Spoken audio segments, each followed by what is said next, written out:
I'm Megan Foster, 42 years old. As usual, I was bustling around our home in a quiet suburban neighborhood outside Boston, busy with my morning preparations. While getting breakfast ready in the kitchen, I called up to the second floor. "Ashley, are you up? I always worry about my 15-year-old daughter oversleeping." My husband Daniel came down the stairs and greeted me with a smile. "Good morning, Meg." He works as a sales manager at Karcher North America, a major cleaning equipment manufacturer. He always seems busy with sales for new products.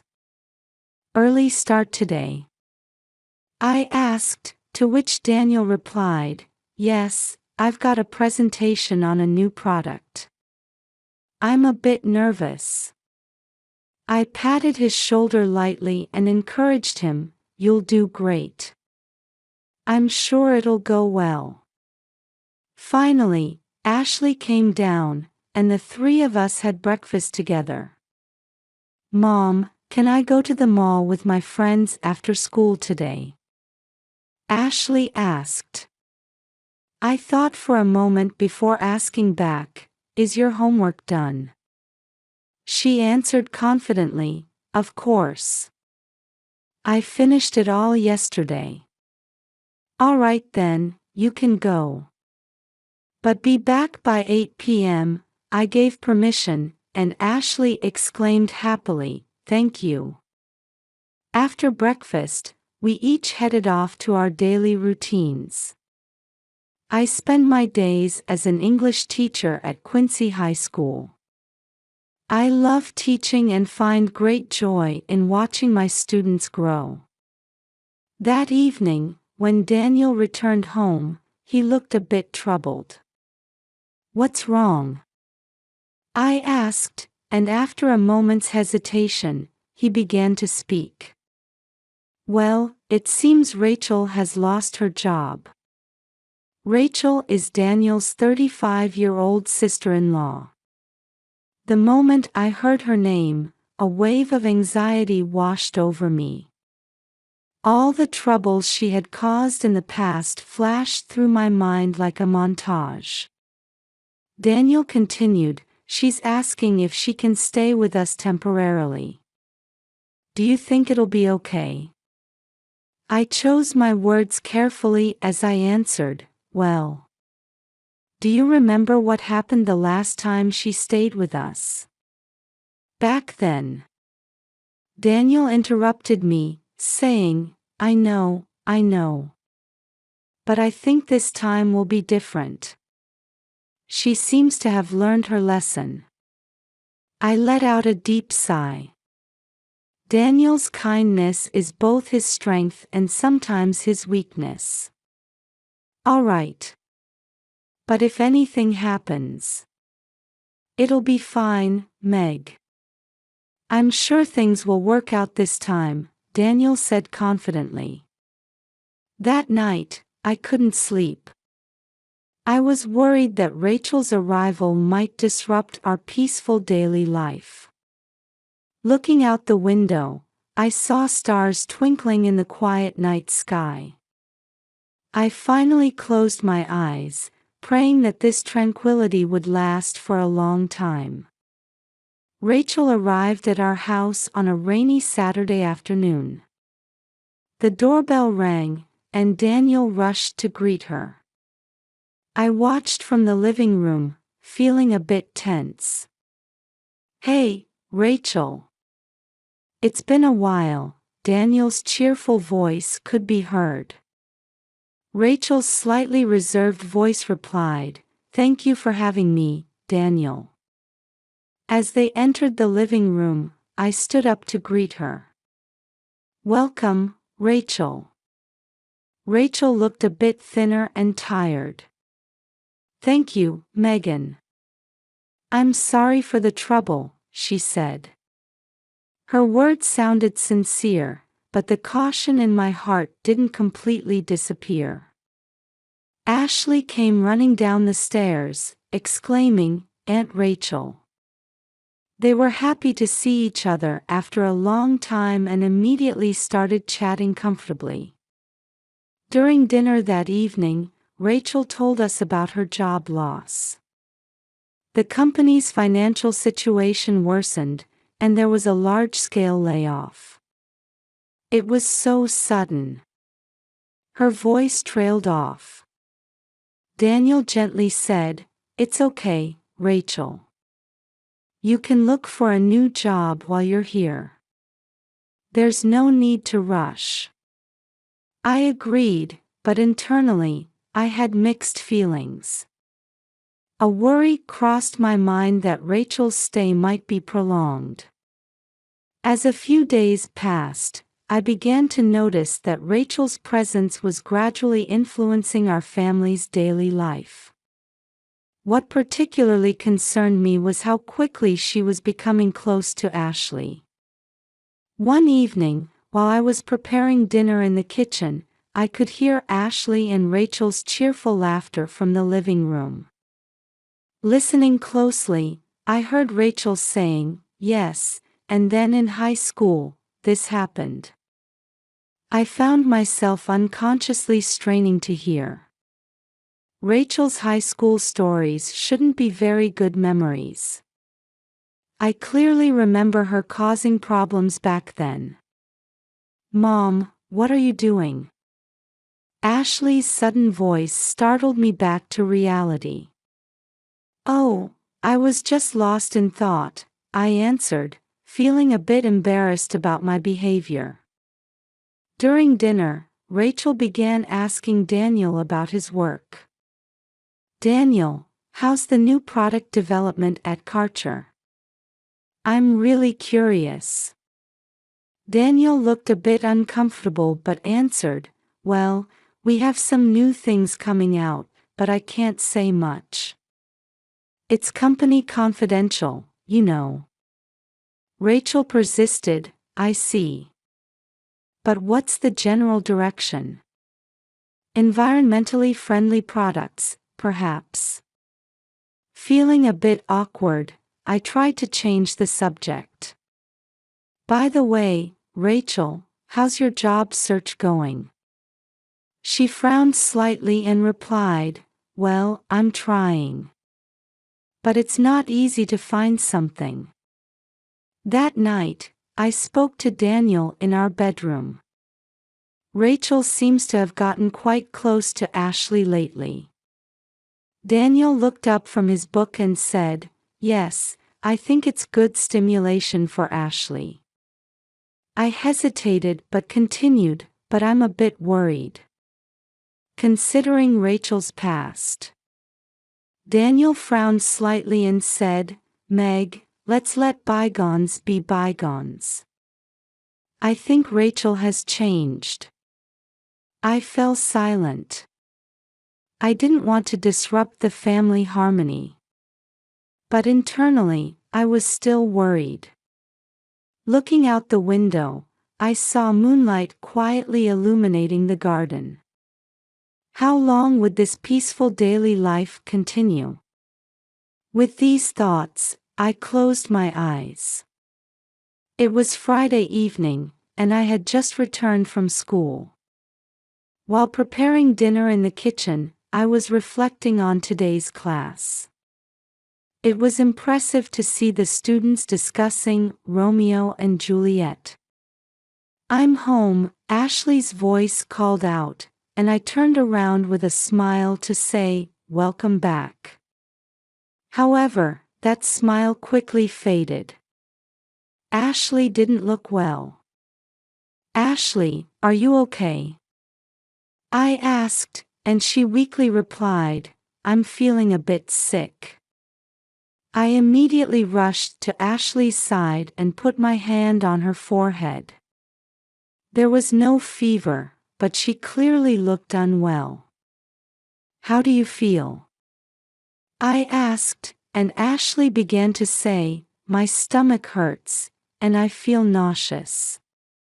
When suddenly her face changed color. The next moment, she rushed to the bathroom and began vomiting violently. I watched anxiously, rubbing her back. "Rachel," I called out. "She should be upstairs." But there was no response. After a while, Ashley's condition worsened. Her stomach pain intensified, and she began to break out in a cold sweat. I tried to stay calm despite my panic.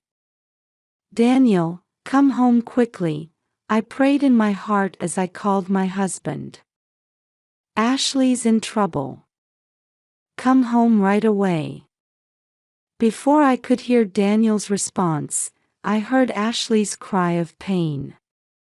This is not normal. Without hesitation, I dialed 911. 911, what's your emergency? My daughter suddenly started having stomach pain and vomiting, and it's getting worse. I understand. We'll dispatch an ambulance right away. Can you give me your address? I gave the address in a trembling voice. The operator calmly instructed me on what to do, but my mind was blank. A few minutes later, I heard the sound of sirens approaching. I opened the front door and let the paramedics in. They immediately began checking Ashley's condition. "We'll transport her to Massachusetts General Hospital," the paramedics said. I nodded, clutching Ashley's hand tightly. "Mom, I'm scared," Ashley said weakly. "It's okay, I'm here with you," I desperately encouraged her. Just before getting into the ambulance, Rachel came down the stairs. "What happened?" she asked, looking surprised. "Ashley suddenly got sick. We're going to the hospital," I answered briefly. "I'll come too," Rachel started to say, but I shook my head. "No, stay here. Explain the situation to Daniel when he gets back." In the ambulance, I held Ashley's hand tightly, watching the journey to the hospital. Amidst the blaring sirens, my head was filled with anxiety and fear. Upon arrival at the hospital, Ashley was immediately taken to the treatment room.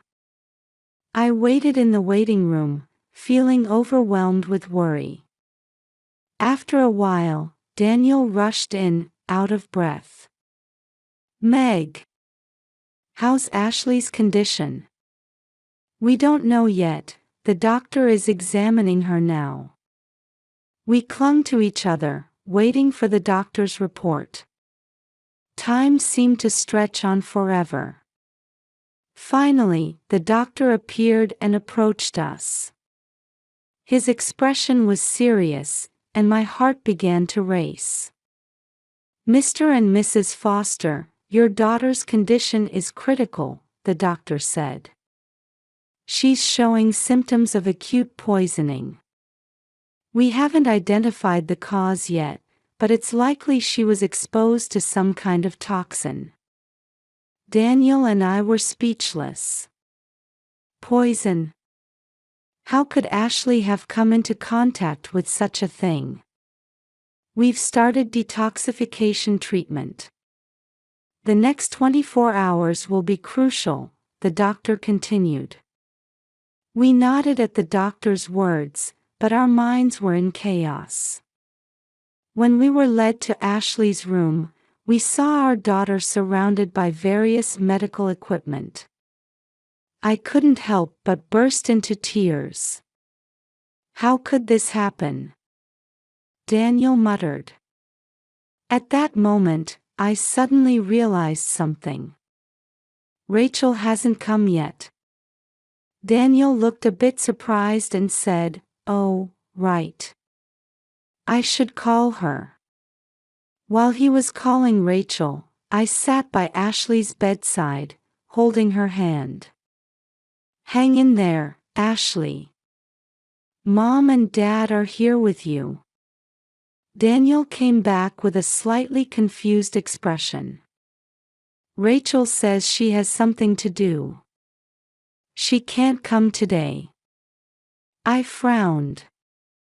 What kind of errand could be more important than her niece's life being in danger? As the night wore on, we didn't leave Ashley's side. Nurses came regularly to check on her, offering words of encouragement. However, the anxiety in my heart wouldn't disappear. Looking out the window, I could see the Boston night skyline. A view that would normally be beautiful didn't touch my heart at all. I just continued to pray for Ashley's recovery. As dawn broke and a new day began, Ashley's condition continued to fluctuate. Doctors and nurses were monitoring her around the clock, but without knowing the cause, they couldn't provide fundamental treatment. Daniel and I took turns taking short naps, never leaving Ashley's side. With fatigue and anxiety, our sense of time became increasingly blurred. In the afternoon, there was a knock on the hospital room door. Two unfamiliar men entered the room. "Mr. and Mrs. Foster?" one of them asked. When we nodded, they showed their identification. "We're from the hospital's security department. Could we have a word with you?" With a mix of anxiety and curiosity, we followed them. They led us to a room in the hospital. "Actually, we noticed something concerning in last night's surveillance camera footage," one of the security staff said. "It's footage from the parking lot when your daughter was brought in." They pointed to a monitor. It showed footage of the nighttime parking lot. We could see the ambulance arriving and Ashley being brought in. And then, "Is that?" I almost cried out. A familiar figure could be seen near the ambulance. "Rachel?" Daniel said in a surprised voice. Indeed, the figure looked like Rachel. She seemed to be wandering around the ambulance. "What is this?" I started to say when the room's door opened, and two police officers entered. "Mr. and Mrs. Foster, we're Detectives Johnson and Parker," one of them introduced themselves. "We have a few things we'd like to confirm regarding your daughter's case." We nodded, but our minds were in turmoil. Was the situation serious enough to involve the police? "Actually, we received a tip," Detective Johnson said. "There might be important information about the cause of your daughter's poisoning symptoms." Detective Parker continued, "There's some evidence in the next room." "Mrs. Foster, I'm sorry, but could you take a peek discreetly?" Bewildered, I followed the instructions. I approached the door and cautiously peeked inside. What I saw took my breath away. In the center of the room was a large monitor, showing Rachel. It clearly showed her approaching the ambulance with something in the parking lot. Various photos and documents were pinned to the wall. Upon closer inspection, they were photos of toxins reportedly found in Rachel's car and records of Snapchat exchanges between her and Ashley. In my mind, various memories raced through like a montage. The events since Rachel came to our house, her rapid intimacy with Ashley, her unusual interest in Daniel's work, everything started to connect. "Mrs. Foster." Detective Johnson's voice brought me back to reality. When I returned to the room, Daniel looked at me worriedly. "Meg, what happened? What did you see?" I was at a loss for words, just shaking my head. My body started trembling, and I couldn't stop it. "Mrs. Foster, are you all right?" Detective Parker asked concernedly. I took a deep breath, trying to calm down. But my mind was still in chaos. "Rachel, she..." I could barely squeeze out the words. Daniel put his arm around my shoulders and gently asked, "Meg, calm down. What happened?" With a trembling voice, I began to explain what I saw in the room. Rachel's actions, the evidence of toxins, the Snapchat messages. When I finished speaking, a heavy silence fell over the room. Daniel's face was pale, and he seemed to be at a loss for words too. "Is this real?" Daniel finally spoke. Detective Johnson answered quietly, "We find it hard to believe too. But the evidence is clear." "But why?" I asked in a desperate voice. "Why would Rachel?" Detective Parker began to explain carefully, choosing his words. "At this point, it's speculation, but it seems Ms. Rachel had a different motive." She was. At that moment, my cell phone rang loudly. Looking at the screen, I saw it was a call from Rachel. All eyes in the room focused on my phone. I looked at the detectives' faces, and after seeing them nod, I answered the phone with a trembling hand. "Hello, Rachel." My voice was shaking. "Megan, listen." Rachel's voice was filled with tension. "I'm coming there right now. I need to talk about Ashley." I made eye contact with the detectives. Detective Johnson gave a small nod, so I continued the conversation. "Rachel, what did you do to Ashley?" My voice was a mix of anger and fear. On the other end of the phone, I heard Rachel gasp.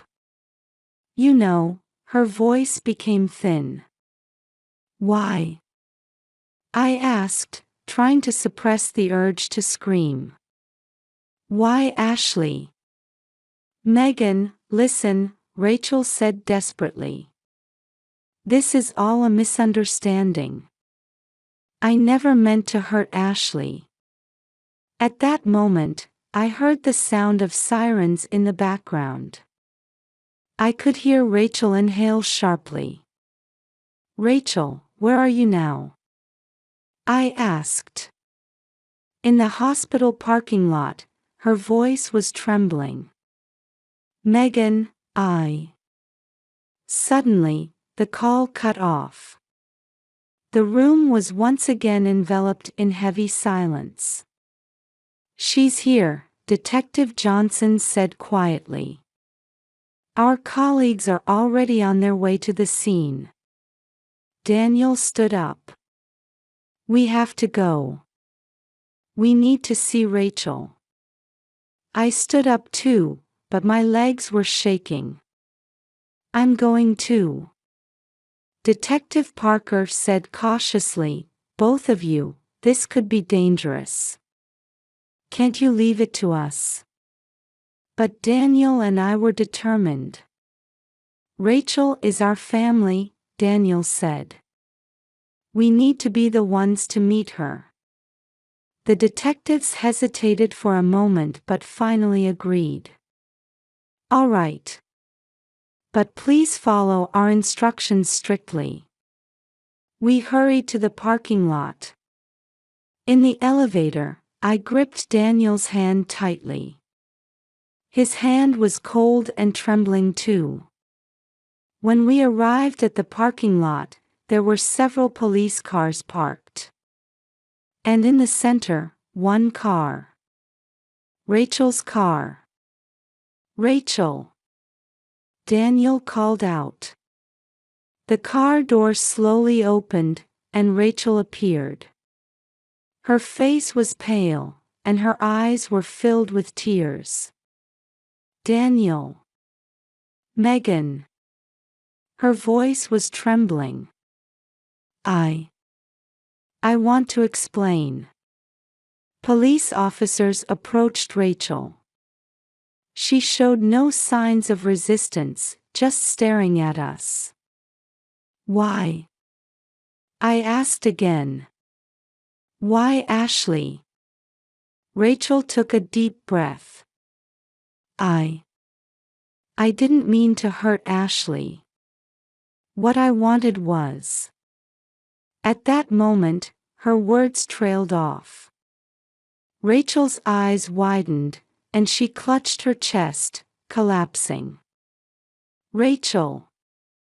Daniel rushed to her. Police officers and paramedics responded immediately, and Rachel was placed on a stretcher and rushed into the hospital. We stood there, stunned by the scene. Everything felt surreal, lacking a sense of reality. Detective Johnson approached us. "Mr. and Mrs. Foster, it looks like we're in for a long night. Let's return to your daughter's room. We'll explain everything there." We nodded silently and headed back to Ashley's side. Our minds were full of questions and anxiety, but one thing was certain: the truth that was about to be revealed would change our lives forever. Back in Ashley's hospital room, the sight of our daughter greeted us. She was still unconscious, surrounded by various medical equipment. Every time I saw this scene, my heart felt like it was being squeezed. Detectives Johnson and Parker quietly entered the room. Their expressions were grave, reflecting the seriousness of what they were about to say. "Mr. and Mrs. Foster," Detective Johnson began. "Rachel's interrogation is complete. She confessed to everything." Daniel and I held our breath. The moment to learn the truth had arrived. Detective Parker continued, "Rachel's motive was to steal confidential information from your company, Mr. Foster." Daniel's face contorted with surprise and confusion. "My company's?" "Yes," Detective Johnson nodded. "Rachel had been envious of your success for years, it seems. She was trying to sell information to a rival company of Karcher." My head was spinning, and I couldn't find words. I couldn't believe Rachel would go that far. "But why Ashley?" I asked in a trembling voice. Detective Parker carefully continued his explanation. "Rachel gradually poisoned Ashley to divert the family's attention. By doing so, she was trying to steal work-related information from Mr. Foster while the family was in chaos." The moment I heard those words, I felt something collapse inside me. Daniel seemed to be feeling the same way, almost collapsing into his chair. "But why go that far?" Daniel said in a hoarse voice. Detective Johnson let out a deep sigh.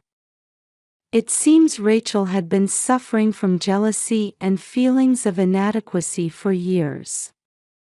Your success, it seems, had been eating away at her heart." I approached Ashley's bed with a mixture of anger and sadness. "For something like this, our daughter." My words caught in my throat. Daniel placed his hand on my shoulder. His hand was trembling too. "Meg." Suddenly, the door to the room opened, and a doctor hurriedly entered. "Mr. and Mrs. Foster, Rachel's condition has suddenly changed. We looked up in surprise. Come to think of it, why did Rachel? I asked the doctor. The doctor hesitated a bit before answering. It seems Rachel was also exposed to the poison. Probably, in the process of poisoning Ashley, she accidentally ingested some herself. It's likely due to her carelessness and ignorance in handling the toxin. Hearing those words, we were at a loss for words. Rachel too. Is her life in danger? I asked in a voice surprisingly calm even to myself. The doctor nodded. She's currently being treated in the intensive care unit. However, the situation is critical. A heavy silence fell over the room. Even the detectives seemed bewildered by this unexpected turn of events. Ashley's treatment. Daniel anxiously asked the doctor. We're doing our best right now.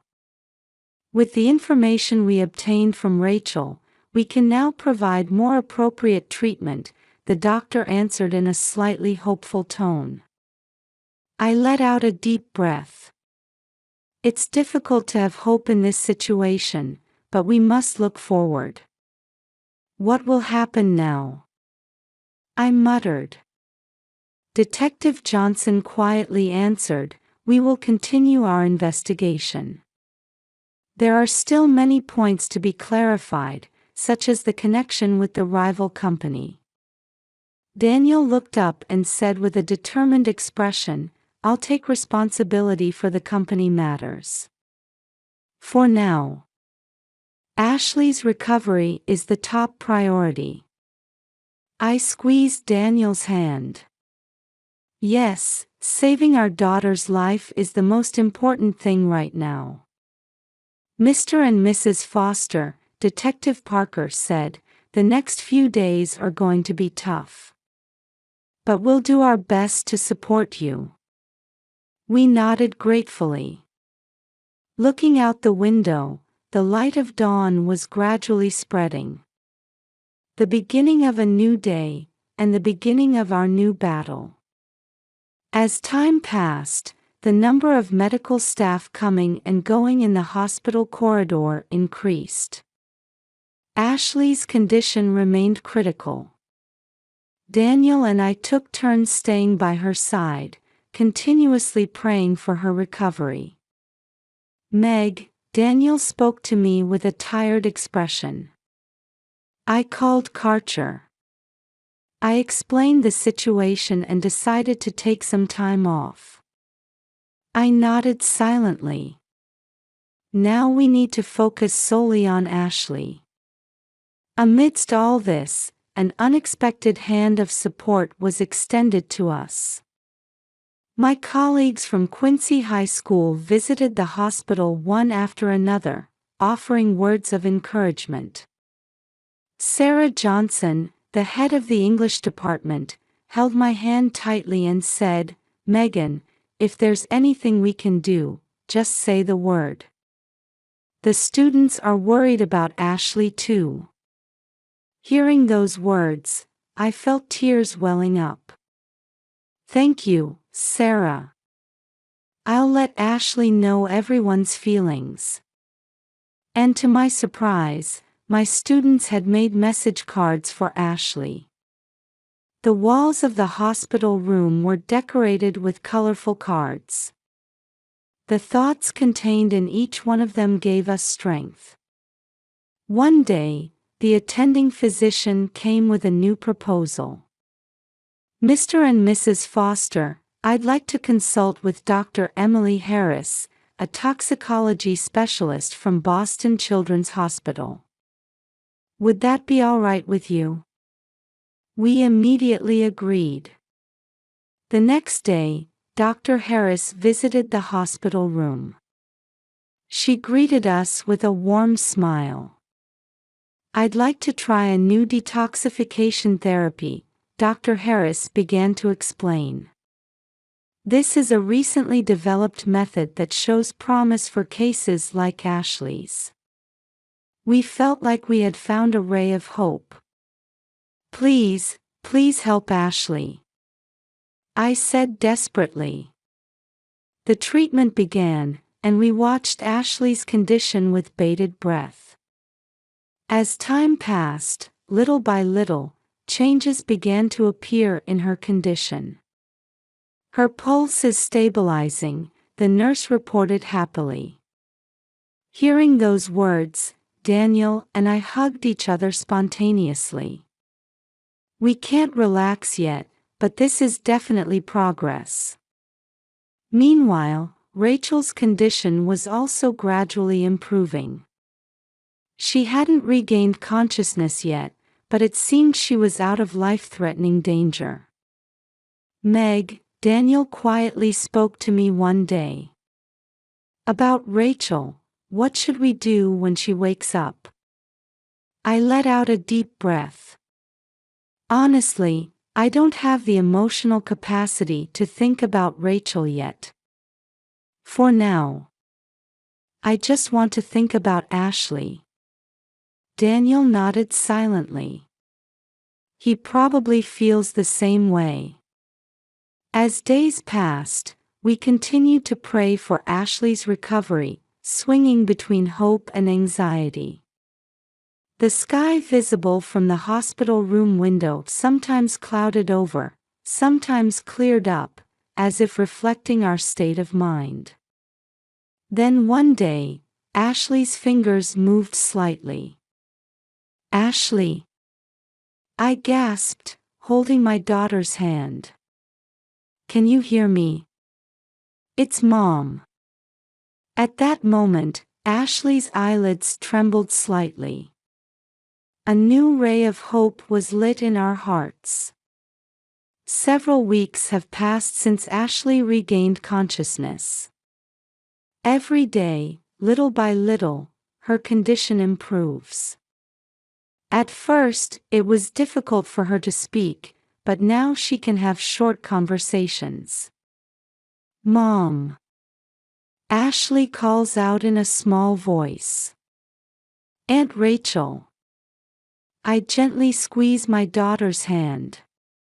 Don't worry about Aunt Rachel. You just need to focus on your recovery. In parallel with Ashley's recovery, preparations for Rachel's trial were progressing. She was indicted for industrial espionage and assault, set to stand trial in federal court. Meg, Daniel quietly spoke to me one day. I got a call from Rachel's lawyer. She wants to talk to us. I let out a deep sigh. I'm not ready for that yet. Daniel nodded, showing understanding. I see. There's no need to rush. Days passed, and Ashley's recovery progressed further. Finally, the day came for her to be discharged from the hospital. That day, when we arrived at the hospital lobby, we were greeted by a surprising sight. A large crowd of people had gathered there. Colleagues from Quincy High School, students, neighbors, everyone was there with warm smiles to celebrate Ashley's discharge. A large banner reading, "Welcome home, Ashley," was hung, and applause erupted. Ashley smiled, seeming a bit embarrassed but happy. Everyone, thank you. Sarah Johnson approached and gently hugged Ashley.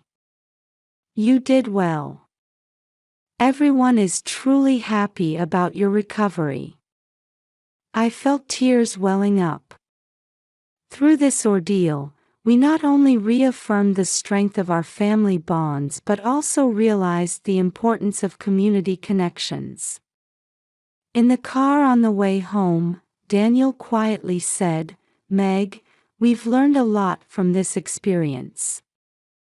The importance of family, community bonds, and also the difficulty of trusting people. I nodded. Yes. But I think we can move forward with a new perspective now.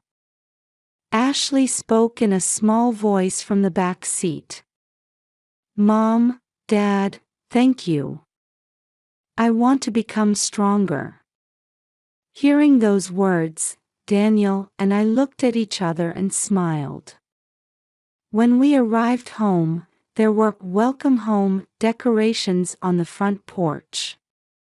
We could feel the kindness of our neighbors. As we entered the house, Ashley slowly sat down on the sofa. Home really is the best, she said happily. Late that night, after Daniel and I had finished tidying up, the phone suddenly rang. It was from an unknown number, but I had a feeling and decided to answer. Hello, Megan. The trembling voice of Rachel came from the other end of the line. I was momentarily at a loss for words, but I made eye contact with Daniel and put the phone on speaker mode. Rachel. I answered, trying to maintain my composure. Megan, Daniel. I'm truly sorry, Rachel's voice was tearful. I know what I did is unforgivable. But I felt I had to apologize. Daniel and I listened silently. Rachel continued. For hurting Ashley, for betraying your family. I'm really, really sorry. A long silence followed. Finally, Daniel spoke. Rachel, your actions deeply hurt us. We can't forgive you right away. But, we've received your apology. I added, it will take time, Rachel. But if you're truly repentant, maybe someday there will be a day of reconciliation.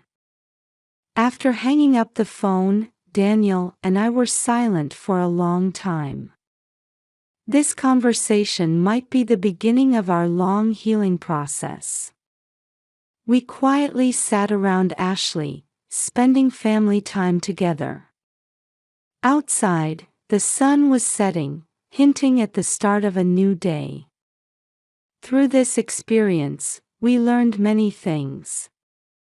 The bonds of family, community support, and the unpredictability of life. But at the same time, we gained the strength to overcome difficulties. Many challenges still await us in our future life.